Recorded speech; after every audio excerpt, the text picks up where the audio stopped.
Hello everyone, welcome to Genic. तो पिछले lecture में हमने क्या देखा था बेटा? गॉसियन रैंडम वेरिएबल और नॉर्मल रैंडम वेरिएबल के बारे में हमने सीखा था। How to find out its expected value, how to find out its variance sigma square and how can we find these calculation using Fourier transform. मैंने proof भी किया था, आपको कुछ दिया भी था कि आप पिछले लेक्चर में कि आपको ये कैलकुलेट भी करना खुद से, मैंने हिंट दे दिया था।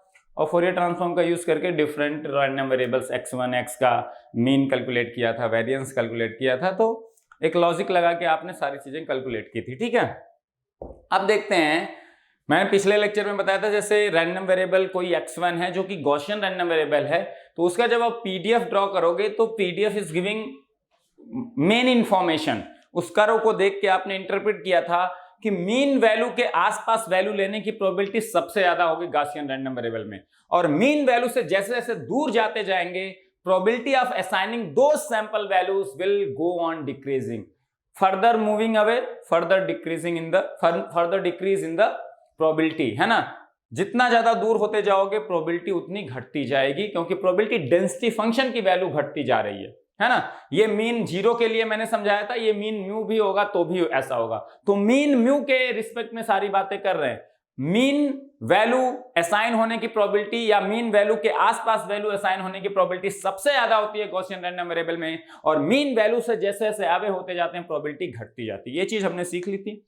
और हमने फिर एक रैंडम वेरिएबल x1 लिया था जिसका मीन तो हमने 0 लिया था, वेरिएंस सिग्मा स्क्वायर, उसका पीडीएफ यहां ड्रॉ किया था।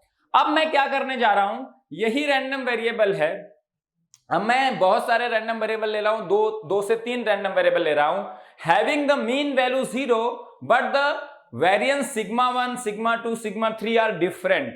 तो मैं रैंडम एक गॉसियन रैंडम वेरिएबल लेने जा रहा हूं जिनके मीन तो सेम है लेकिन वेरिएंस अलग अलग है। तो यहां से आपको यह भी पता चलेगा जो मैंने बताया था वेरिएंस अलग अलग होने पे उसका मतलब क्या होता है ना। जैसे मैंने क्लास वाला एग्जांपल लेके आपको बताया था। तो अब मैं उसी को ड्रॉ करने जा रहा हूं। अभी इस कर्व को मिटा देता हूं, फिर आपको इसको ड्रॉ करके दिखाता हूं, है ना। और यहां से एक और डिफिनीशन भी हम सीखेंगे। तो गॉसियन रैंडम वेरिएबल के बारे में जितनी छोटी छोटी इंफॉर्मेशन आप सीख जाओ ये बहुत ज्यादा काम आने वाली है। क्यू फंक्शन भी बताऊंगा, क्यू फंक्शन प्रोबेबिलिटी के टर्म में, है ना।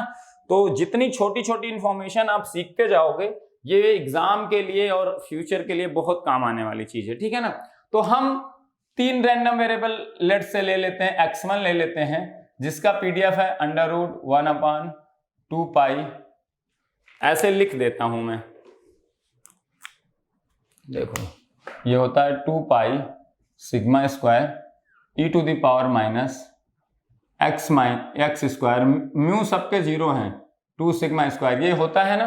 तो मैं एक x1 रैंडम वेरिएबल ले रहा हूं, ये मीन 0 और सिग्मा स्क्वायर 1 है, ठीक है। दूसरा एक रैंडम वेरिएबल x2 लेता हूं, इसका भी मीन 0 है और सिग्मा स्क्वायर क्या है, 2 है। वेरिएंस सिग्मा स्क्वायर इज 2, है ना, मैंने बताया था। ऐसे ही लिखते हैं नॉर्मल रैंडम वेरिएबल को, x3 mean is 0 and third one is 3। Variance ये बढ़ता जा रहा है ना। तो अब इसका देखते हैं, मीन सबका सेम है बट वेरिएंस इज डिफरेंट। तो हाउ द कर्व या how the PDF curve will look like, है ना, कैसा वो दिखेगा for the 3 different random variables, Gaussian random variables having the same mean value but different variance। Variance का यहाँ जो कॉन्सेप्ट मैंने समझाया था पिछले लेक्चर्स में वो आपको काम आने वाला है, ठीक है ना। तो अब मैं प्लॉट करने जा रहा हूं, पहले x1 के लिए प्लॉट करने जा रहा हूं, ठीक है। x1 के लिए fx x1 प्लॉट करने जा रहा हूं। तो देखो fx x1 है कितना, fx x1 कितना है, 1/√2 पाई हो जाएगा। सिग्मा स्क्वायर क्या है, 1 है। e to the power minus of x square upon 2, sigma square की वैल्यू 1, तो ये हो गया, मीन तो 0 ही है, ठीक है। तो fx x1 x का पीडीएफ जो हुआ ये उसका फंक्शन जो x का है वो ये फंक्शन आया, गॉसियन फंक्शन ही है बट उसकी जो वैल्यू है गॉसियन फंक्शन की इस तरह से है, ये एक्सिस x है, ठीक है। अब मैं fx x1 को प्लॉट करने जा रहा हूं y एक्सिस पे, ठीक है। एट x1 या x is equal to 0 value क्या आएगी बताओ, at x is equal to 0 आपकी वैल्यू क्या आएगी, ध्यान से देखना। At x is equal to 0 you will be having the value, है ना, you will be having the value at x is equal to 0। मैं एक पॉइंट ले लेता हूं यहाँ पे, at x is equal to 0 इसकी वैल्यू कितनी आ गई 1/√2π आएगी कि नहीं, बताओ ध्यान से। At x is equal to 0 the value of x1 at x is equal to 0, x is equal to 0 रख दो 1/√2π आ गया, ठीक है ना।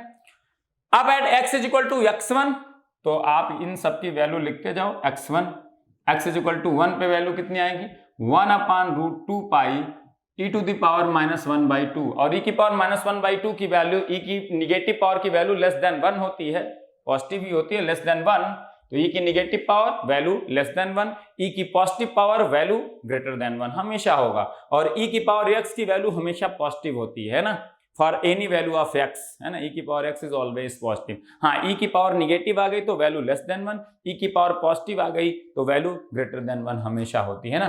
तो ये लेस देन 1 वैल्यू है तो fx1 at x is equal to 1 will be less than 1/√2π, क्योंकि 1/√2π multiplied by less than 1 it will somewhat, कुछ घट गया, ये यहाँ पे आ गया। ये वैल्यू कितनी है बताओ, ये वैल्यू है, ये x इज इक्वल टू 1 पे मैं वैल्यू बता रहा हूं, ये x is equal to 1 point है। This value is nothing but e की पावर -1/2 डिवाइडेड बाई √2π है कि नहीं, ध्यान से देखना ये value. At x is equal to 2 वाला पॉइंट देखो, at x is equal to 2 point, at x is equal to 2 fx1 की वैल्यू क्या आएगी, at x is equal to 2 1/√2π e to the power -4/2 e की पावर -2।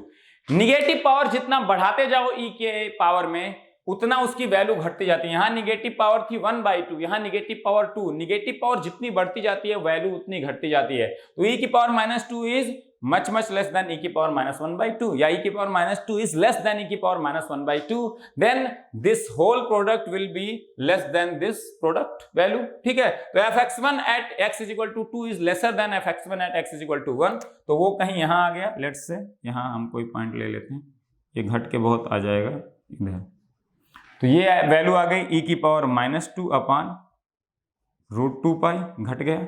इसी तरह से जब 3 पॉइंट लेंगे यहाँ कहीं 3 पॉइंट, तो ये वैल्यू और घट जाएगी, ये e की पावर माइनस क्या आ जाएगा 9/2, तो e की पावर माइनस निगेटिव पावर और बढ़ गई, फिर से वैल्यू घट गई, ये इस तरह से घटता जाएगा। अब देखो इसको मिलाएं अगर हम, ये इस तरह से होता जाएगा, है ना, ये इस तरह से इधर जाएगा।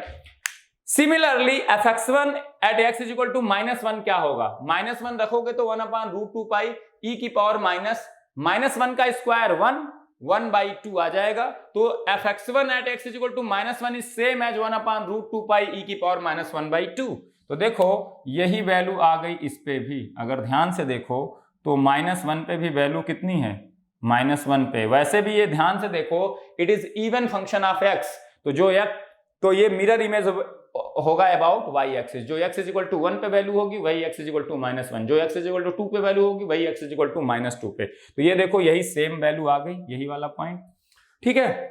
इसी तरह से जो यहाँ पे ये वैल्यू है यही वैल्यू आ गई किस पे, x इज इक्वल टू -2 पे आ जाएगी, -2 पे क्या आएगा 1/√2π e की पावर -2 का स्क्वायर प्लस 4/2 क्या आ गया +2 e की पावर -2 आ गया, e की पावर माइनस बाहर, फिर -2 का स्क्वायर प्लस 4 डिवाइडेड बाई 2 +2 आया, माइनस तो बाहर है तो -2 e की पावर -2, यही आ गया कि नहीं, ठीक है। तो ये वैल्यू आ गई, ठीक है।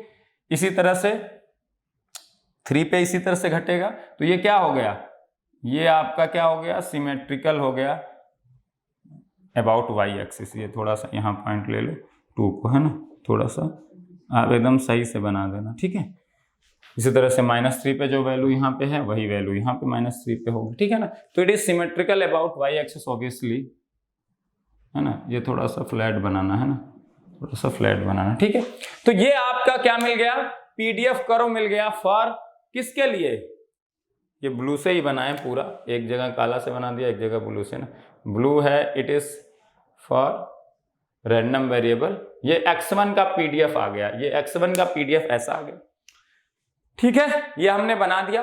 अब हम x2 के लिए बनाने जा रहे हैं। x2 का अगर मैं पीडीएफ की बात करूं fx2 x क्या लिखूंगा मैं 1/√2π, इसका सिग्मा कितना है बेटा, सिग्मा स्क्वायर इसका 2 है तो ये √2 आ गया, e की पावर -μ तो 0 है, x² upon 2 sigma square, sigma square की वैल्यू 2 है, 2 इंटू 2 कितना आ गया, 4 आ गया। अब देखो x इज इक्वल टू 0 पे fx2 at x is equal to 0 क्या आएगी वैल्यू, 1/√4 पाई इंटू ई की पावर माइनस 0/4 ई की पावर 0 1, तो 1/√4 pi and 1/√4 pi will be lesser than 1/√2 pi, है ना, ज्यादा से डिवाइड करोगे 1 को तो वैल्यू घट जाएगी, तो 1/√4 और देखो 1/√4 pi is nothing but somewhat less than 1/√2 पाई, ठीक है, तो इससे कम होगा, मैं मान लेता हूं कहीं यहां आ गई वैल्यू, ये वैल्यू आ गई किससे, 1/√4 पाई, ठीक है, 1/√4 पाई, है ना। जब आपने वेरिएंस बढ़ा दिया तो x इज इक्वल टू 0 पे वैल्यू क्या है, कम है, देखो ध्यान से देखना।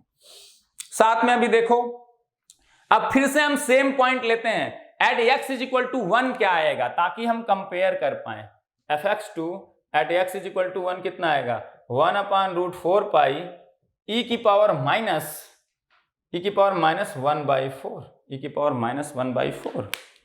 ध्यान से देखना, e की पावर माइनस 1/4, ठीक है, e की पावर माइनस 1/4, ऑब्वियसली अब ध्यान से चीजों को देखिएगा एकदम ध्यान से, e की पावर माइनस 1/4, है ना, यहां देखिए एट 1 पे वैल्यू क्या कितने अमाउंट से घटी थी, 1/√2 पाई के रिस्पेक्ट में वैल्यू कितने अमाउंट से घटी थी, मल्टीप्लाइड हुआ था e की पावर माइनस 1/2 से, यहां किससे मल्टीप्लाई हो रहा है, e की पावर माइनस 1/4 से, और e की पावर माइनस 1/2 की वैल्यू ज्यादा कम है कंपेयर टू e की पावर माइनस 1/4 से, तो जो आपकी 0 पे वैल्यू है वो 1/√2 पाई थी fx1 के लिए, वो मल्टीप्लाई भी हो गई थी e की पावर माइनस 1/2 से, किस पॉइंट पे, at x is equal to 1 point पे, और वैल्यू आ गई थी कितनी, e की पावर माइनस 1/√2 पाई, इतने अमाउंट से वो घट गया था। लेकिन यहां पे देखो e की पावर 1/√4 पाई कितने से मल्टीप्लाई हो रहा है, e की पावर माइनस 1/4, तो निगेटिव में पावर जो है वो कम है, 1/4 ही है, यहां पे 1/2 था, और निगेटिव में पावर कम होना मतलब वैल्यू ज्यादा होना, मतलब यहां 1/√4 पाई को आपने मल्टीप्लाई किया है एक ज्यादा वैल्यू से, जबकि यहां 1/√2 पाई को मल्टीप्लाई किया था एक कम वैल्यू से, मतलब 1/√2 पाई से जब वैल्यू घट के e की पावर, ये दोनों e की पावर माइनस 1/2 और e की पावर माइनस 1/4 दोनों वैल्यूज 1 से लेस हैं, दोनों वैल्यूज क्या हैं, लेस हैं 1 से, इसकी एग्जैक्ट वैल्यू आप निकाल सकते हो, 1/√e e की पावर माइनस 1/4 दोनों की वैल्यू निकाल सकते हो, मैं बता भी देता हूं, एक मिनट रुक जाओ, इस वैल्यू को मैं बता भी देता हूं आपको ताकि आपको ज्यादा क्लियर हो, है ना, √e इस, एक मिनट, e की पावर माइनस 0.5, ये वैल्यू है 0.606 e की पावर माइनस 1/2, और ये वैल्यू है 0.778, तो e की power minus 1/4 is greater than e की पावर माइनस 1/2। तो अब आप सोचो जो इनिशियल वैल्यू है x इज इक्वल टू 0 पे, वो यहां मल्टीप्लाई हुआ 0.606 से, तो वो इनिशियल वैल्यू के रिस्पेक्ट में घट गया, 0.606 से मल्टीप्लाई किया, जितने कम से मल्टीप्लाई करोगे उतना ज्यादा घट गया इनिशियल वैल्यू के रिस्पेक्ट में। भाई अगर 1/√2 पाई को मैं मान लूं 1 है, मतलब ये अप्रोक्सीमेटली इसको मान लो 1 है, तो ये 1 से कितना घट गया, 1 से घट के 0.606 हो गया, मतलब 1 से घट के 0.606 या 0.60 हो गया, कितने का डिक्रीमेंट हुआ, 0.4 अमाउंट का डिक्रीमेंट हुआ। यहां अगर इसी 1/√4 पाई को मान लो, इनिशियल वैल्यू 1 मान लो, है ना, 1/√4 पाई इनिशियल वैल्यू है, x इक्वल टू, इसको भी 1 मान लो, e की पावर माइनस 1/4 की वैल्यू कितनी है, 0.778 या उसको 0.8 कह लो, तो ये 1 से घट के कहां जा रहा है, 0.8, इसमें डिक्रीमेंट कितने का हुआ, 0.2 का, तो x इज इक्वल टू 0 पे जो वैल्यू है और x इज इक्वल टू 1 पे जो वैल्यू है उसमें जो चेंज है, यहां पे चेंज कम है, क्योंकि यहां मल्टीप्लाई हुआ है x इज इक्वल टू 0 की value with a higher number e की पावर माइनस 1/4, जबकि यहां x इज इक्वल टू 0 वाली वैल्यू मल्टीप्लाई हुई है ए लोअर नंबर, तो यहां पे 0 के रिस्पेक्ट में 1 पे जो वैल्यू है वो ज्यादा अमाउंट से घटी, यहां पे 0 के रिस्पेक्ट में जो वैल्यू है कम अमाउंट से घटी। तो आप देखो यहां पे इतने का चेंज आपने दिखाया, 1 वैल्यू पे ये वैल्यू हो गई इतने का चेंज, तो यहां इतने चेंज से कम चेंज होगा बेटा, ये ध्यान रखना, है ना, तो ये कहीं यहां आएगा, ये ध्यान रखना, ये चीज बहुत इंपॉर्टेंट है, इस चीज को समझना बहुत जरूरी है आपका।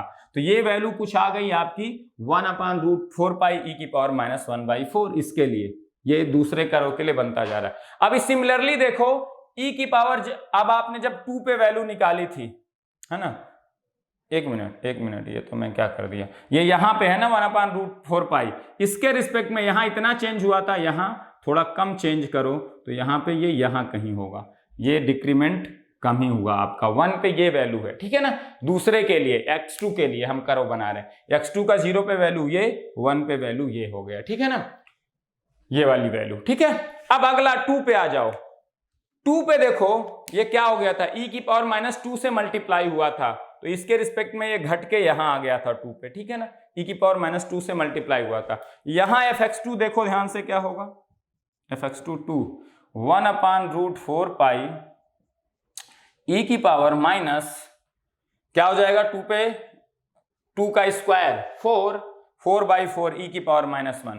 तो जो इनिशियल वैल्यू है x = 0, उसमें आपने कितने से मल्टीप्लाई किया, e की पावर -1 से, और यहां पे 2 पे जब वैल्यू निकाली थी तो इनिशियल वैल्यू को आपने मल्टीप्लाई किया था e की पावर -2, और e की पावर -2 ज्यादा कम है कंपेयर टू e की पावर -1 से, तो ये 1/√2 पाई से घट के यहां आ गया था, क्योंकि ये e की पावर -2 से मल्टीप्लीकेशन e की पावर -2 ज्यादा स्मॉल था, जबकि यहां इनिशियल वैल्यू है 1/√4 पाई और उसमें मल्टीप्लाई किया e की पावर -1 से, तो ये कम ही अमाउंट से घटा, क्योंकि यहां जो मल्टीप्लीकेशन फैक्टर है e की power -1 it is greater than e की पावर -2, तो ये यहां से घट के इनिशियल वैल्यू से 2 पे यहां आ गया, तो इतने का चेंज हुआ। लेकिन यहां पे 1/√4 पाई पे 2 पे जो चेंज होगा वो इतने अमाउंट का होके ना होके इस अमाउंट से कुछ कम अमाउंट का होगा, तो ऑब्वियसली ये कहीं यहां आएगा ज्यादा आपका, है ना, ये 2 पे ये आ गया था, अब ये 2 पे यहाँ पे है ना 2, तो ठीक है, तो 2 पे जो वैल्यू होगी वो मोर फ्लैटर होगी, ऑब्वियस सी बात है, और e की पावर -2/√2 पाई, इसको देख लेते हैं, e की पावर -2 और e की पावर -1, तो शिफ्ट e की पावर, ये वैल्यूज निकाल लेते हैं ना, -1 की पावर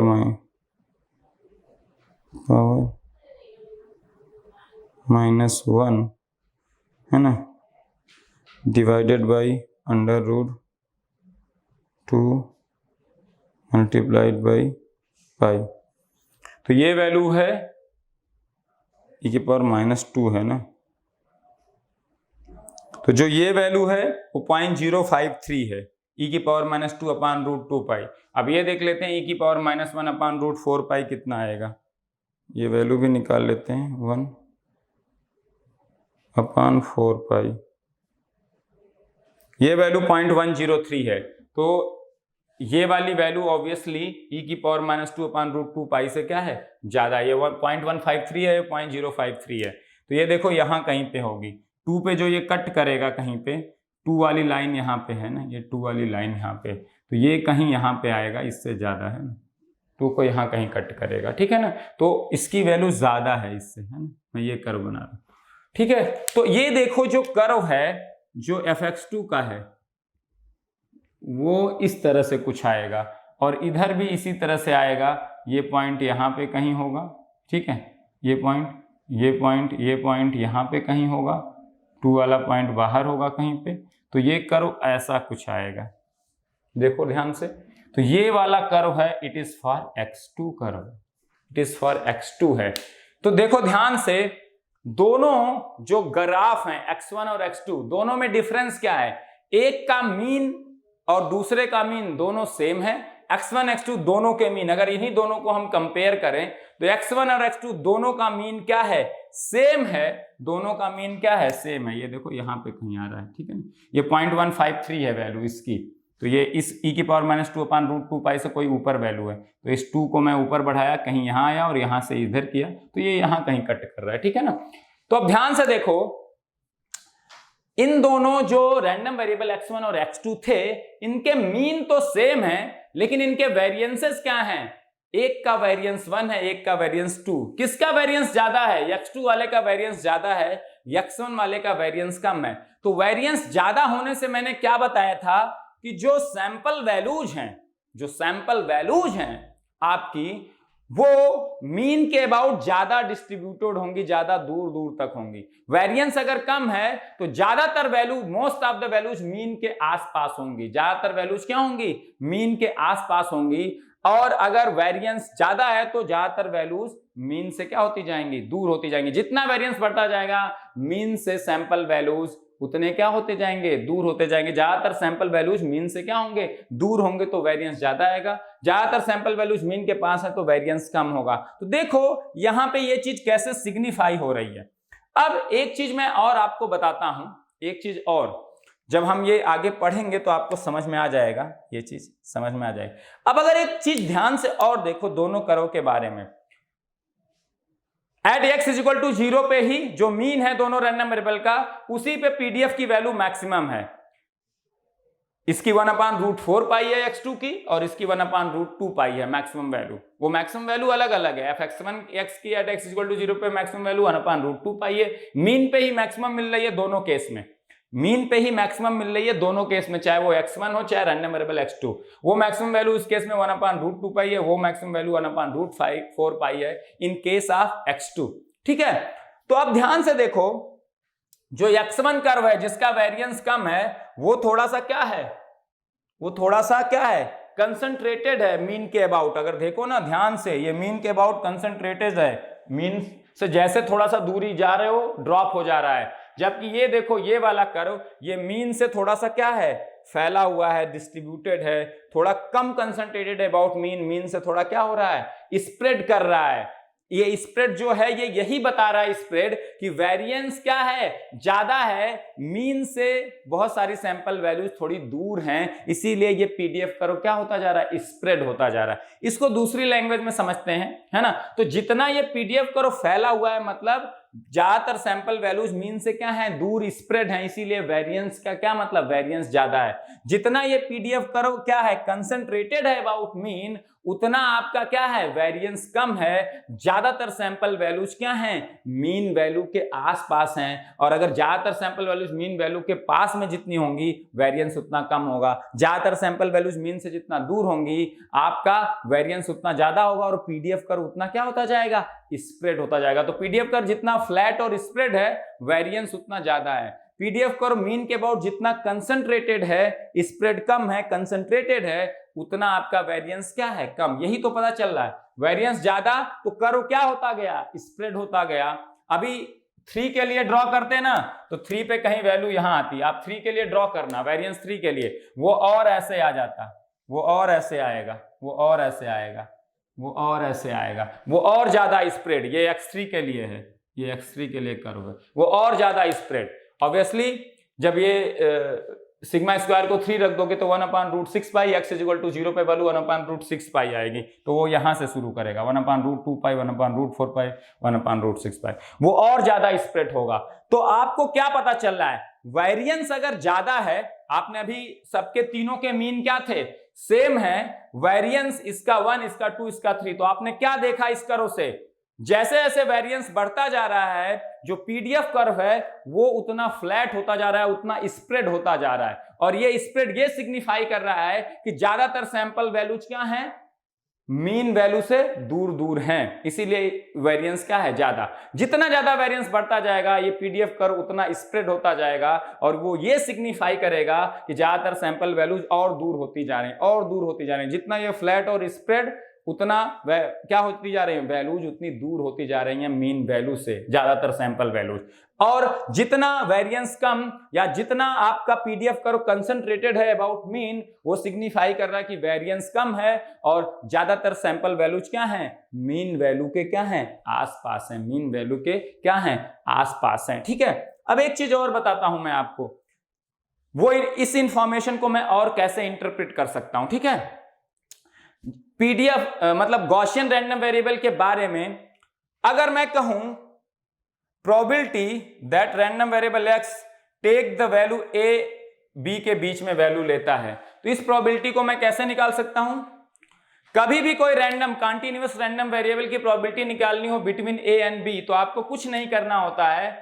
जो रैंडम वेरिएबल x है अगर इसका मुझे पीडीएफ पता हो तो उस पीडीएफ का एरिया निकाल लो, area under curve between the limits a and b, तो ये आपको दे देता है probability of random variable x, probability that random variable x takes the value between a and b। ये कैसे आया इसको अगर समझना है तो देखो, मुझे पता है रैंडम वेरिएबल x अगर सैंपल वैल्यू x लेता है तो इसकी अप्रॉक्सीमेट प्रोबेबिलिटी क्या होती है, fxx dx होती है।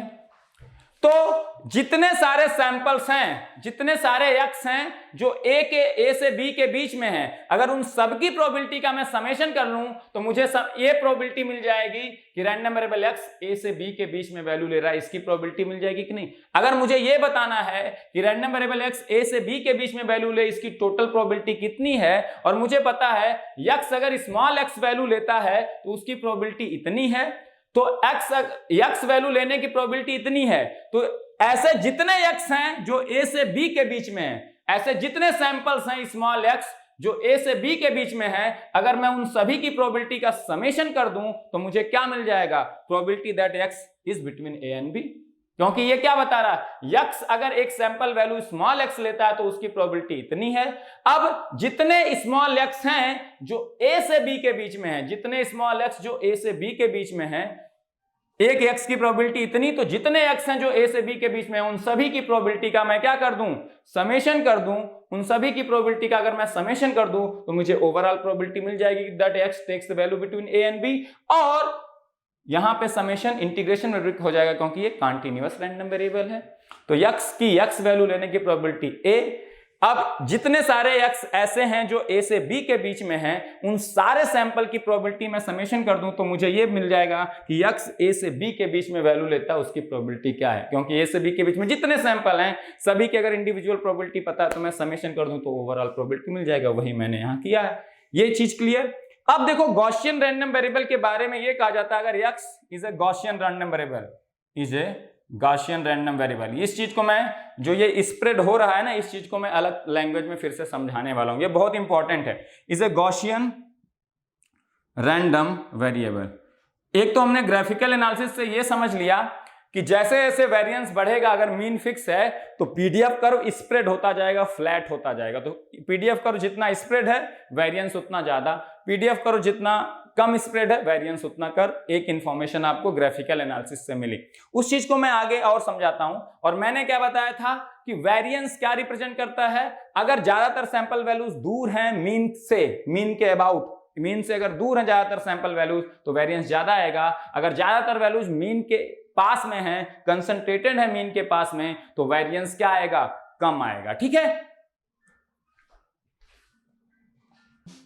Genic Prime is the new features by Genic Education where you will get 450 plus video series questions explanation, Prime Facebook group for doubt solving, assignments, live sessions and many more. If you are interested then visit website and join quickly.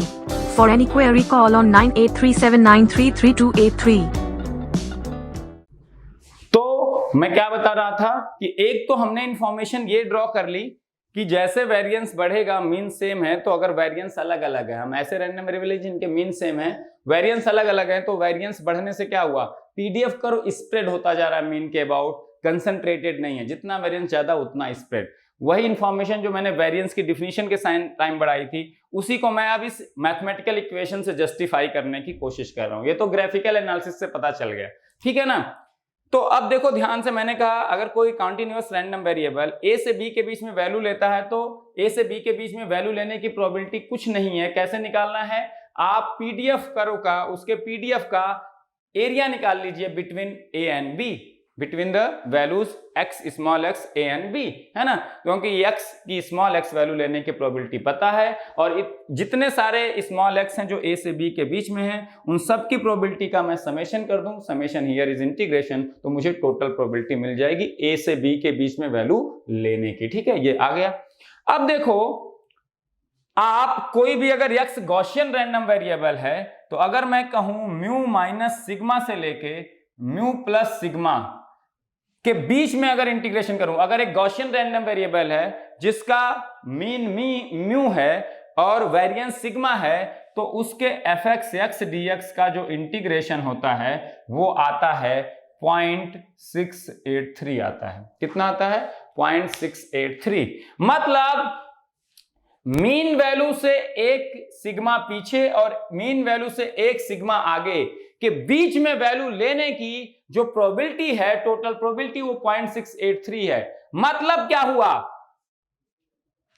अगर आप इस तरह से कह सकते हो कि अगर टोटल 100 सैंपल्स हैं तो उसमें से 68.3% सैंपल्स कहां से कहां के बीच में होंगे, म्यू माइनस सिग्मा से म्यू प्लस सिग्मा के बीच में होंगे, है ना। अगर there are 100 samples, if x assumes 100 sample values, out of those 100 sample values mu minus sigma to mu plus sigma के बीच में कितने सैंपल्स होंगे, 68.3 होंगे कि नहीं। प्रोबेबिलिटी यही बता रही है। जैसे मैं कहूं किसी चीज की प्रोबेबिलिटी 1/2 है, मतलब अगर 100 बार इमिशन हुआ, जैसे हेड आने की प्रोबेबिलिटी लेट से 1/2 है, तो अगर मैंने 100 बार कॉइन टॉस किया तो हेड कितनी बार आया होगा, 50 बार आया होगा। टेल आने की प्रोबेबिलिटी 1/2 है, तो 100 टॉसों में कितनी बार है टेल आएगा, 50 बार आएगा। ऑब्वियस सी बात है 100 लेस नंबर ऑफ ट्रायल्स हैं। ये जितनी प्रोबेबिलिटी की थियरीज वैलिड होती हैं, जो आप प्रोबेबिलिटी निकालते हो, जितने नंबर ऑफ ट्रायल्स आप बढ़ाते जाओगे ये उतने एक्यूरेट वैल्यूज देती हैं ना। तो for higher number of trials, अगर हमने 1 लाख बार कॉइन को टॉस किया तो उसमें से 50% टाइम्स हेड आएगा, 50% टाइम्स टेल आएगा, मतलब 50,000 आपका 50,000 बार हेड आएगा और 50,000 बार अप्रोक्सीमेटली टेल आएगा, है ना। तो प्रोबेबिलिटी यही बताती है। तो 0.683 प्रोबेबिलिटी क्या बता रही है कि म्यू माइनस सिग्मा से म्यू प्लस सिग्मा के बीच में वैल्यू लेने की प्रोबेबिलिटी क्या है, 0.683। मतलब 100 सैंपल अगर टोटल सैंपल है, मैं 100 सैंपल का एग्जांपल दे रहा हूं, तो उसमें से 68.3 सैंपल्स, या इसको परसेंटेज में कहें तो 68.3% samples out of total samples, अगर यहां 1 लाख सैंपल्स हैं तो उसका 68.3% जितना है, तो out of total samples 68.3 samples will be between mu minus sigma to mu plus sigma, क्योंकि mu minus sigma से mu plus sigma के बीच में सैंपल वैल्यू लेने की प्रोबेबिलिटी 0.683 है। ये यही चीज बता रहा है, ठीक है ना। तो अब ध्यान से देखो, तीनों रैंडम वेरिएबल हैं, इनके क्या हैं, जो म्यू है वो सेम है, mu is 0, minus sigma two plus sigma. अब देखो तीनों रैंडम वेरिएबल के लिए, पहले रैंडम वेरिएबल के लिए -1 से 1, पहला रैंडम वेरिएबल का वेरिएंस कितना है 1 और म्यू 0, तो आपका fx1 x dx will B 0.683। ये गॉसियन रैंडम वेरिएबल के लिए होता है, मैं आगे और भी इसके बारे में बताऊंगा। तो mu minus sigma to mu plus sigma के बीच में वैल्यू लेने की, मतलब एक स्टैंडर्ड डेविएशन पीछे टू एक स्टैंडर्ड डेविएशन आगे मीन के अबाउट, उस रेंज में वैल्यू लेने की प्रोबेबिलिटी 0.683 होती है, 68.3%, है ना। अब दूसरे के केस में x2 का मीन 0 है और सिग्मा क्या है 2, तो mu minus sigma to fx2 x dx, जो यही वेरिएंस है इसी को मैं प्रूफ कर रहा हूं, ये भी 0.683 आएगा। ध्यान से देखो, ये -3 to 3 तीसरे के लिए fx3 x dx will B 0.683। मैं इससे भी इसको प्रूफ करने जा रहा हूं कि वेरिएंस बढ़ने पे क्यों कर्व फ्लैट होता जा रहा है, उस चीज को मैं बताने जा रहा हूं, है ना। अब यहां ध्यान से देखो, ये क्या कह रहा है, जो x1 रैंडम वेरिएबल जिसका वेरिएंस 1 है और मीन 0 है, -1 से 1 के बीच में सैंपल लेने की प्रोबेबिलिटी कितनी है 0.683, या 68.3% samples out of total samples will be in the range of -1 to 1, ठीक है। जबकि यहां पे क्या है, -2 से 2 के बीच में 68.3% सैंपल्स होंगे। टोटल सैंपल के 68.3% सैंपल्स मीन के पास -2 से 2 रेंज में फैले होंगे। ये क्या बता रहा है, -3 से 3 की रेंज में वैल्यूज लेने की प्रोबेबिलिटी 68.3% है, या -3 से 3 की रेंज में 68.3% सैंपल्स होंगे x3 के। यहां 68.3% सैंपल -2 से 2 के बीच में होंगे, यहां -1 से 1 के बीच में होंगे 68.3% सैंपल। अब ध्यान से इस चीज को सुनना, सबका तीनों रैंडम वेरिएबल का मीन 0 था। अब आप कह रहे हो पहले x1 के लिए कि -1 से 1 के बीच में ही 68.3% सैंपल्स आ जाएंगे, मतलब यहां मीन के पास में, मीन से एक स्मॉल रेंज लिया 1 और -1 का, उसी के पास में 68.3% सैंपल आ गए। एक स्मॉल रेंज में मीन के अबाउट एक स्मॉल रेंज में 68.3% सैंपल आ गए, तो मोस्ट ऑफ द सैंपल्स क्या हैं, मीन के ज्यादा पास में है, -1 से 1 रेंज में ही है। ये मीन आपका 0 था, 0 से -1 और 1 एक स्मॉल रेंज में 68.3% सैंपल आ गए, जबकि जिसका वेरिएंस 2 है वहां देखो ध्यान से -2 से 2 के बीच में 68.3% सैंपल है। तो अब देखो वेरिएंस बढ़ गया, तो वेरिएंस बढ़ने पे क्या होता है कि जो सैंपल वैल्यूज हैं वो मीन से थोड़ा दूर हो जाएंगी, है ना। अब सैंपल वैल्यूज थोड़ा दूर हो जाएंगे, जबकि जब वेरिएंस कम है तो सैंपल वैल्यू ज्यादा कंसंट्रेटेड होंगी मीन से। तो अब जब वेरिएंस बढ़ गया तो 68.3% सैंपल -2 से 2 के बीच में है। अब मीन से थोड़ा ज्यादा दूरी इधर भी, ज्यादा दूरी इधर जब रेंज ले रहे हैं तब जाके हम अकुमुलेट कर पा रहे हैं 68.3% samples of the total sample. मतलब अब सैंपल्स क्या हो गए, मीन से थोड़ा दूर हो गए, तभी तो 68.3% सैंपल को लेने के लिए हमें रेंज क्या करनी पड़ी, बढ़ानी पड़ी। अब ज्यादा रेंज के बीच में 68.3% सैंपल है, मतलब सैंपल्स दूर चले गए मीन से, तभी तो 68.3% सैंपल लेने के लिए रेंज ज्यादा लेनी पड़ रही है, ठीक है ना। अब तीसरे केस में देखो -3 से 3 के बीच में 68.3% सैंपल्स हैं। अब इसका रेंज इसका तो और ज्यादा हो गया, बड़ा हो गया, -3 से 3 के बीच में, ठीक है। -3 से 3 के बीच में आपके क्या है, -3 से 3 के बीच में आपके 68.3% सैंपल हैं। अब देखो मीन से ये ज्यादा बड़ी रेंज है, इस साइड भी इस साइड भी। अब आपको एक और बड़ी रेंज लेनी पड़े 68.3% सैंपल लेने के लिए, मतलब अब सैंपल वैल्यूज थोड़ी और ज्यादा दूर हो गई मीन के अबाउट, है ना, थोड़ी और ज्यादा स्प्रेड हो गई मीन के अबाउट। अभी तक 68.3% सैंपल मीन के बहुत पास -1 से 1 रेंज में ही कंसंट्रेटेड थी। अब 68.3% सैंपल थोड़ी स्प्रेड हो गई, अब -2 से 2 के बीच में वो कंसंट्रेटेड है। अब वेरिएंस बढ़ाया तो -3 से 3 के बीच में 68.3% सैंपल्स कंसंट्रेटेड हैं, तो वो स्प्रेड होती जा रही हैं सैंपल वैल्यूज, है ना। अब वो मीन के अबाउट उतनी कंसंट्रेटेड नहीं है, तो वेरिएंस जितना कम सैंपल वैल्यूज 68.3% यहां मैं कंपैरिजन के लिए सैंपल वैल्यूज मीन के उतना पास होती हैं, वेरिएंस जितना ज्यादा सैंपल वैल्यूज उतनी क्या होती जाती हैं, दूर होती जाती हैं। ये एक स्टैंडर्ड है किसी भी गॉसियन रैंडम वेरिएबल एक्स के लिए, ये हमेशा ट्रू होगा। ये उसका म्यू कुछ भी हो, सिग्मा कुछ भी हो, ये इंटीग्रेशन हमेशा ट्रू होगा। ये स्टैंडर्ड है, ये है ना, प्रूवन चीज है, ठीक है। तो इसीलिए वेरिएंस जितना ज्यादा पीडीएफ कर्व उतना फ्लैट या उतना स्प्रेड होगा अबाउट मीन, और वेरिएंस जितना कम पीडीएफ कर्व उतना क्या होगा, कंसंट्रेटेड होगा अबाउट मीन, है ना, कंसंट्रेटेड होगा उतना लेस स्प्रेड होगा। तो इस चीज को लिख लो। ग्राफिकल एनालिसिस से भी हमें समझ में आई वही चीज, और हमने मैथमेटिकली भी उसकी एनालिसिस कर दी, जो मैंने बताया था। वेरिएंस ज्यादा होना मतलब सैंपल वैल्यूज दूर दूर होना, मीन से थोड़ा स्प्रेड होना, और अगर वेरिएंस कम है तो आपके सैंपल वैल्यूज का ज्यादातर सैंपल वैल्यूज क्लोज होती हैं मीन से। वही चीज यहाँ पे प्रूफ हो रही है 68.3% से, ठीक है। तो इस चीज को लिख लो मैथमेटिकली।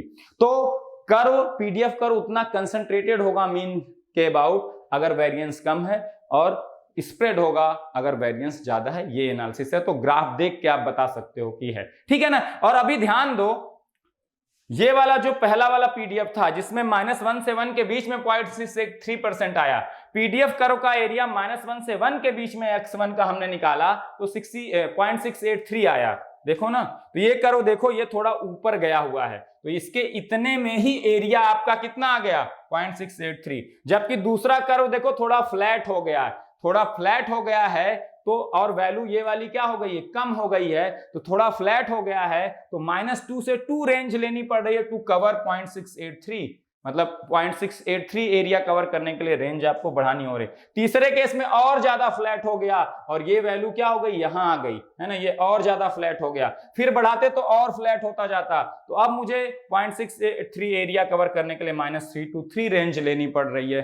तब जाके देखो ना, ये क्या है, ये बहुत ही ज्यादा कंसंट्रेटेड है। यहां -1 से 1 के बीच में जो स्ट्रिप बनाओगे, ये स्ट्रिप बना के तो एरिया निकालोगे, ये स्ट्रिप बहुत लंबी लंबी है तो इनका एरिया कंट्रीब्यूशन ज्यादा है, इसीलिए -1 से 1 के बीच में ही 0.683 एरिया आ गया।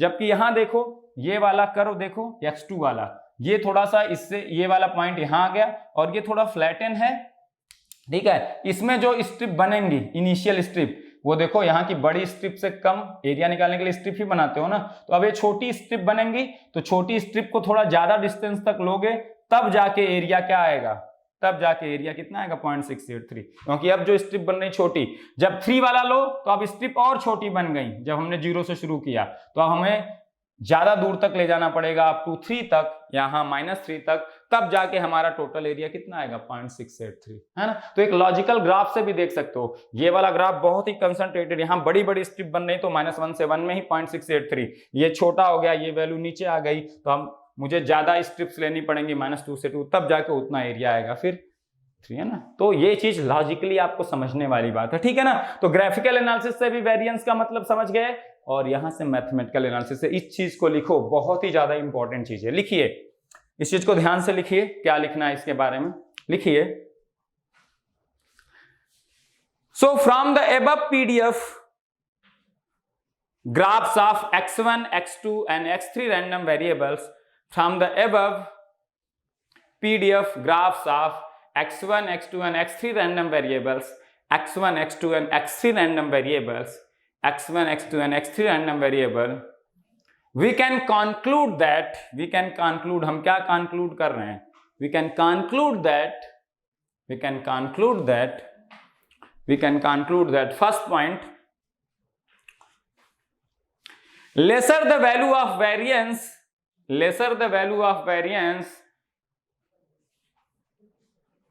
the PDF curve will be more concentrated, or less spread about the mean value.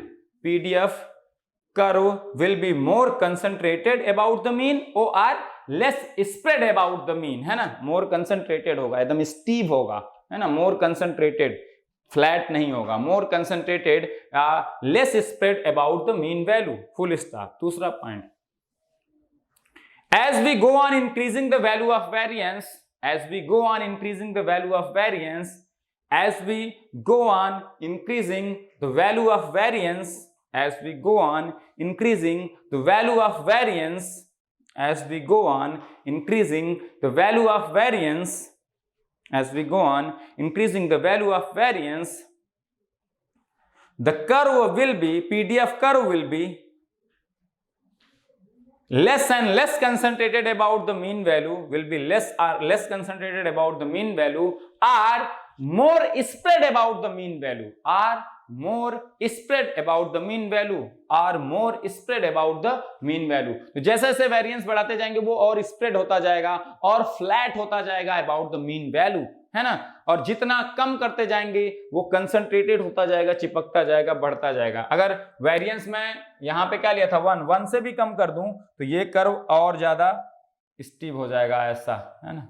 Variance को और कम कर दूं, वेरिएंस को और कम कर दूं मैं तो देखो ये और बढ़ता जाएगा, है ना। और वेरिएंस को अगर घटाता जाऊंगा तो ये क्या होता जाएगा, बढ़ता जाएगा, बढ़ता जाएगा, बढ़ता जाएगा, है ना।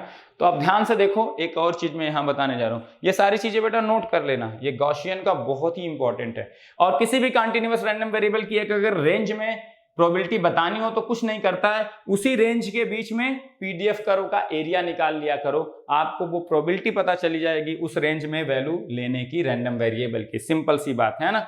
ये चीज आप पढ़े भी होंगे, आपको समझ में भी आएगा, और मैंने लॉजिकली एक्सप्लेन कर दिया, ठीक है ना। अब देखो यहाँ पे ये सारी चीजें आप नोट कर लेना, ठीक है। यहाँ थोड़ा सा मिटा देता हूं, ये सारी चीजें आपने नोट करी होंगी ना, मुझे तो याद ही है, ठीक है। अब एक चीज यहाँ पे बताओ, अगर मैं वेरिएंस सिग्मा को क्या करता जाऊं, घटाता जाऊं, तो देखो अब आप ये बताओ, टोटल एरिया अंडर कर्व, किसी भी पीडीएफ कर्व के अंदर टोटल एरिया कितना होता है 1, ठीक है। अब अगर आपने अभी यहां कहा सिग्मा जितना कम होगा, this will be more concentrated, this will be more concentrated about the mean. अगर मैं सिग्मा को घटाता जाऊं, ये देखो कैसा कर्व मिलता जाएगा, देखो ध्यान से, पीडीएफ कर्व देखो, मैं यहां पे बता रहा हूं, यहां पे एक सिग्मा फंक्शन की डिफिनीशन भी आएगी, देखो यहां से भी सिग्मा फंक्शन की डिफिनीशन। सिग्मा फंक्शन कैसे डिफाइन करें, सिग्मा कह रहे हैं, डेल्टा फंक्शन कैसे डिफाइन करते हैं, डेल्टा फंक्शन का टोटल एरिया अंडर कर्व 1 होता है, and the value at it exists only at a single point and value at that single point is nothing but the infinity, but area under curve is ये देखो जो PDF curve है, ये variance कुछ है sigma 1, variance और घटा दिया, वेरिएंस घटा रहे हो तो क्या हो रहा है, गॉसियन का ये बढ़ जा रहा है, ये और कंसंट्रेटेड होता जा रहा है, और वेरिएंस कम है तो ये वैल्यू बढ़ती जा रही है, क्योंकि 1 अपान क्या है, x इज इक्वल टू 0 पे वैल्यू मुझे क्या मिल रही है, मैं ये वाला गॉसियन रैंडम वेरिएबल ले रहा हूं, मीन 0 एंड वेरिएंस सिग्मा, और उसमें सिग्मा को मैं घटाते जा रहा हूं, है ना। अब ये वाली एनालिसिस देखो, मैंने गॉसियन रैंडम वेरिएबल लिया जिसका मीन 0 है, मतलब इट इज सिमेट्रिकल अबाउट, जितने गॉसियन आपके रैंडम वेरिएबल्स हैं उनका पीडीएफ मीन के अबाउट सिमेट्रिकल होता है। यहां मीन 0 है तो 0 के अबाउट सिमेट्रिकल है कि नहीं, ये इवन फंक्शन ऑफ x है, मीन 0 के अबाउट सिमेट्रिकल है, जैसा राइट साइड में 0 के वैसे लेफ्ट साइड में, ये होता है हमेशा। अभी देख लेंगे उसको भी, है ना। हमेशा ये छोटी छोटी इंफॉर्मेशन है, बहुत ज्यादा इंपॉर्टेंट है। तो जैसे जैसे at x is equal to 0 पे वैल्यू क्या है, √2 पाई सिग्मा स्क्वायर है कि नहीं। At x is equal to 0 पे चाहे वो रैंडम वेरिएबल x1 हो, चाहे x2 हो, चाहे x3 हो, चाहे x4 हो, इन सब की x इज इक्वल टू 0 पे वैल्यू क्या है, 1/√2 पाई सिग्मा स्क्वायर, x 0 रख दो, e की पावर 0 1, 1/√2 पाई सिग्मा स्क्वायर है value at x is equal to 0 पे, है ना। अब देखो जैसे जैसे सिग्मा को मैं घटाता जाऊंगा, तो अब देखो at x is equal to 0 पे जो वैल्यू है 1/√2 पाई सिग्मा स्क्वायर, ये बढ़ती जाएगी। अगर ध्यान से देखो, सिग्मा को मैं घटाता जाऊंगा तो 1/√2 पाई सिग्मा स्क्वायर तो बढ़ता जाएगा। At x is equal to 0 पे जो वैल्यू है, देखो इसीलिए ये सिग्मा मैंने घटाया तो ये वैल्यू और बढ़ गई, सिग्मा को मैं और घटाऊं तो ये वैल्यू और बढ़ जाएगी, ये वैल्यू और बढ़ जाएगी, है ना, ये वैल्यू और बढ़ जाएगी, और ज्यादा कंसंट्रेटेड। सिग्मा को मैं और घटा दूं तो ये वैल्यू और बढ़ जाएगी, एकदम खतरनाक खतरनाक खतरनाक, है ना। और curve will be more concentrated about the mean, क्योंकि अभी आपने कहा सिग्मा जितना ज्यादा curve will be spread about the mean, जितना सिग्मा कम करता जाऊंगा curve will B concentrated about the mean, mean के अबाउट कंसंट्रेट होता जाएगा, कंसंट्रेट होता जाएगा, कंसंट्रेट होता जाएगा।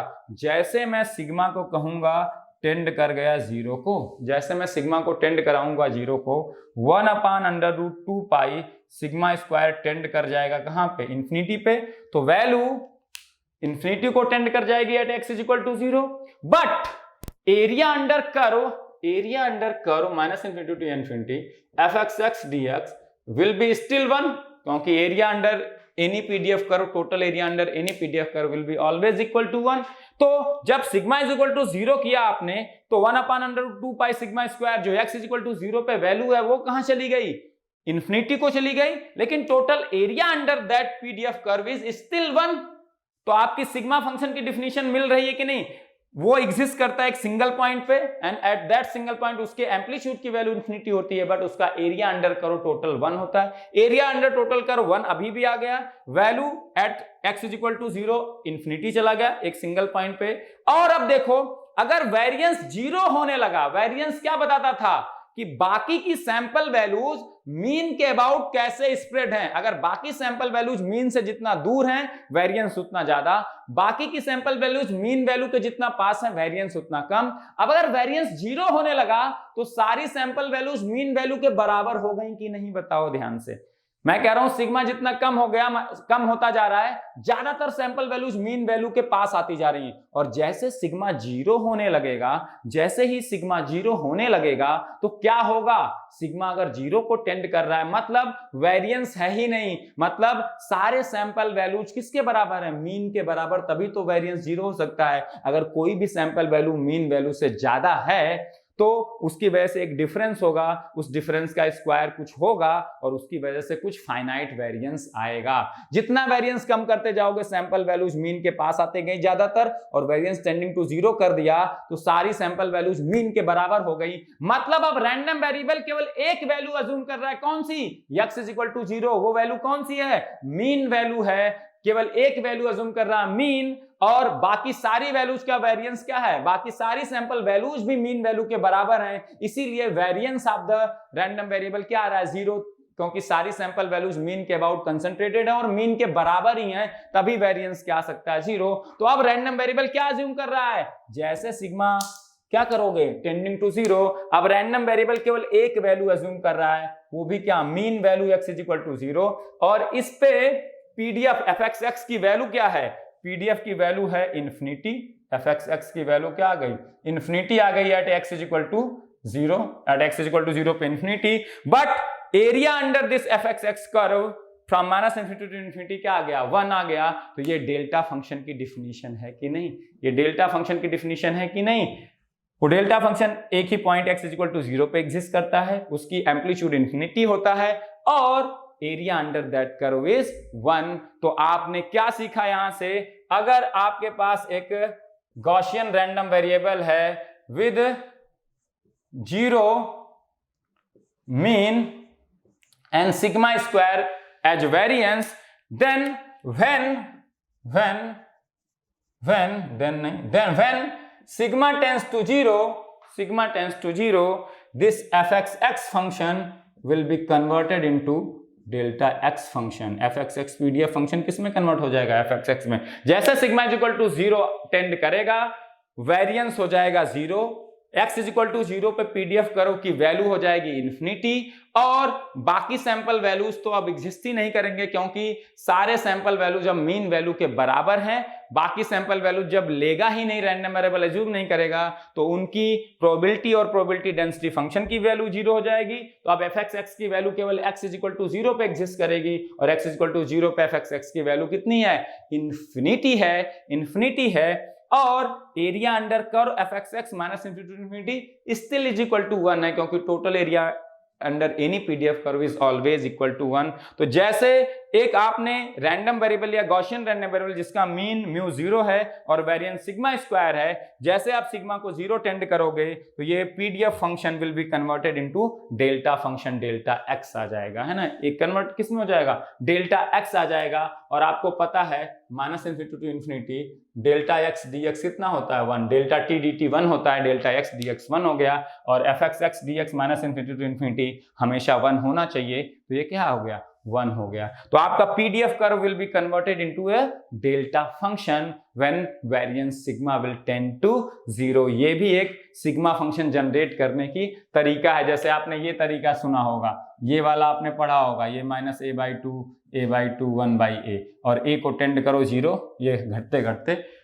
Infinity value at t is equal to 0 and area under curve आपका 1 ही आएगा। वही चीज यहां भी हो रही है, जैसे सिग्मा को टेंड करेंगे 0 को, इस point x is equal to 0 पे infinite amplitude, total area under curve is still 1। चाहे सिग्मा को कुछ भी करते जाओ, सिग्मा 1 है, सिग्मा 2 है, सिग्मा 3 है, area under curve, total area under curve PDF is always equal to 1। और जब इस सिग्मा को घटाते हुए 0 कर दिया तो ये सिंगल पॉइंट पे एग्जिस्ट करेगा। अब ये बताओ, अगर मैं कहूं probability that x is equal to 0 value लेने की प्रोबेबिलिटी क्या होगी, एक सिंगल वैल्यू लेने की प्रोबेबिलिटी क्या होगी, मैंने बताया था कैसे निकालते हैं सिंगल वैल्यू लेने की प्रोबेबिलिटी, उस वैल्यू से कम 0 माइनस, उस वैल्यू से 0 प्लस, इसमें पीडीएफ कर्व को इंटीग्रेट कर दो। मैंने यही बताया था। x is equal to a value लेने की प्रोबेबिलिटी क्या थी, x is equal to a value लेने की प्रोबेबिलिटी क्या थी, x is equal to a लेने की प्रोबेबिलिटी क्या थी, simply a minus to a plus fxx dx। अब देखो, जब सिग्मा 0 है तो fxx की वैल्यू क्या है, डेल्टा x, तो ये 0 minus two 0 plus delta x dx, ये कितना हो जाएगा, 1 हो जाएगा कि नहीं। मतलब अब जो आपका गॉसियन रैंडम वेरिएबल है जिसका सिग्मा इज टेंडिंग टू 0, वो केवल एक वैल्यू ले रहा है। वो कौन सी वैल्यू है, मीन वैल्यू 0, सारे के सारे सैंपल वैल्यूज क्या हैं, 0 के बराबर ही हैं, कोई और वैल्यू आपका रैंडम वेरिएबल अज्यूम ही नहीं कर रहा है, इसीलिए वेरिएंस 0 आ रहा है। वेरिएंस 0 तभी आ सकता है जब बाकी के सारे सैंपल वैल्यूज मीन वैल्यू के बराबर हों, ताकि मीन से उनका वेरिएशन या डिफरेंस 0 हो जाए, तो ओवरऑल एवरेज आउट वेरिएशन भी या वेरिएंस क्या आ जाए, 0 आ जाए। तो सारे सैंपल वैल्यूज क्या हैं, 0 के बराबर, मतलब रैंडम वेरिएबल केवल एक ही सैंपल वैल्यू अज्यूम कर रहा है, वो क्या है, 0। और जब एक ही सैंपल वैल्यू अज्यूम कर रहा है और टोटल सैंपल स्पेस की टोटल प्रोबेबिलिटी क्या होती है, 1, तो इस 0 अज्यूम करने की प्रोबेबिलिटी क्या है, 1 है। देखो आ गया कि नहीं, 1 है, आ गया कि नहीं। तो कभी भी आपका अगर पीडीएफ कर्व में कोई इंपल्स फंक्शन आया है तो सिंगल वैल्यू लेने की फिर प्रोबेबिलिटी एग्जिस्ट करेगी। मैं अभी तक क्या बताया था, कॉन्टिन्यूअस रैंडम वेरिएबल में एक सिंगल पॉइंट, एक सिंगल वैल्यू अज्यूम करने की प्रोबेबिलिटी क्या होती है, टेंडिंग टू 0 होती है। लेकिन अगर पीडीएफ कर्व में, और मैंने बताया था कॉन्टिन्यूअस रैंडम वेरिएबल के पीडीएफ कर्व में कभी इंपल्स फंक्शन नहीं हो सकता। मैक्सिमम क्या हो सकता है, हर पॉइंट पे वो कॉन्टिन्यूअस होगा, और बहुत ज्यादा हो सकता है कि इंड पॉइंट्स, जो रेंज का इंड पॉइंट है, वहां पे स्टेप चेंजेज हो सकते हैं, लेकिन इंपल्स नहीं बताया था ना। जहां इंपल्स आ जाएगा वो मिक्स्ड रैंडम वेरिएबल का केस आ जाता है, हम आगे पढ़ेंगे मिक्स्ड रैंडम वेरिएबल। अगर पीडीएफ कर्व में बाकी पॉइंट्स पे पीडीएफ कर्व कंटीन्यूअस है और कुछ पॉइंट पे देयर इज इंपल्स फंक्शन, तो ये एग्जांपल होता है किसका, मिक्स्ड रैंडम वेरिएबल का।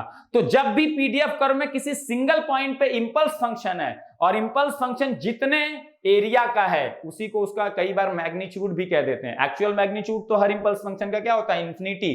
कई बार यहाँ पे 1 लिखा होता है, 1 लिखा होता है कि नहीं, ये इंफिनिटी तो इसका एम्पलीट्यूड जा रहा है, ये इसका एरिया होता है। कई बार इसके एरिया से इसको सिग्निफाई करते हैं। 2 डेल्टा टी इसका एरिया 2 है, 3 डेल्टा टी इसका एरिया 3 है, तो यहाँ 2 3 लिखा होता है। यहाँ 1/2 अगर लिख दिया तो ये एक इंपल्स फंक्शन है जिसका एरिया 1/2 है।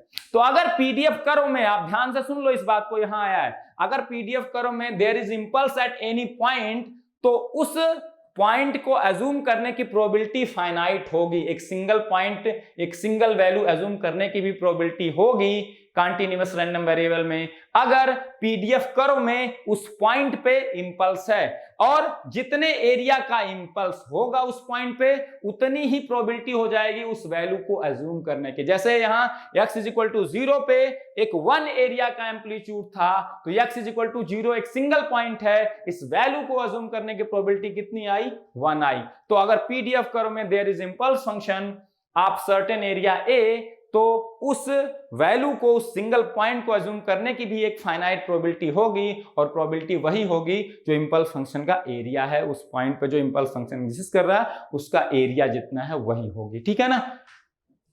जो कॉन्टिन्यूअस रैंडम वेरिएबल होते हैं इन जनरल, उसके पीडीएफ में इंपल्स फंक्शन नहीं होते हैं, इसीलिए हम कहते हैं कि कॉन्टिन्यूअस रैंडम वेरिएबल में एक सिंगल पॉइंट वैल्यू अज्यूम करने की प्रोबेबिलिटी हमेशा 0 होती है। ये स्टेटमेंट हमेशा ट्रू है अनटिल एंड अनलेस उस सिंगल पॉइंट पे इंपल्स फंक्शन हो। अगर इंपल्स फंक्शन किसी सिंगल पॉइंट पे आ गया पीडीएफ कर्व में, तो उस सैंपल वैल्यू को अज्यूम करने की, एक सिंगल सैंपल वैल्यू, एक सिंगल पॉइंट वैल्यू अज्यूम करने की भी एक फाइनाइट प्रोबेबिलिटी हो जाएगी, और प्रोबेबिलिटी वही होगी जो उस पॉइंट पे इंपल्स फंक्शन है उसका एरिया कितना है। सिंपल सी बात है ना। तो यहाँ पे एक इंपल्स फंक्शन की डिफिनीशन भी आ गई आपको, ये आ जाएगा, ठीक है ना। इस चीज से समझ में आई बात, है ना। तो छोटी छोटी चीजें हैं, ये बहुत ज्यादा इंपॉर्टेंट चीजें हैं बेटा, बहुत ही ज्यादा इंपॉर्टेंट चीजें हैं, ठीक है ना।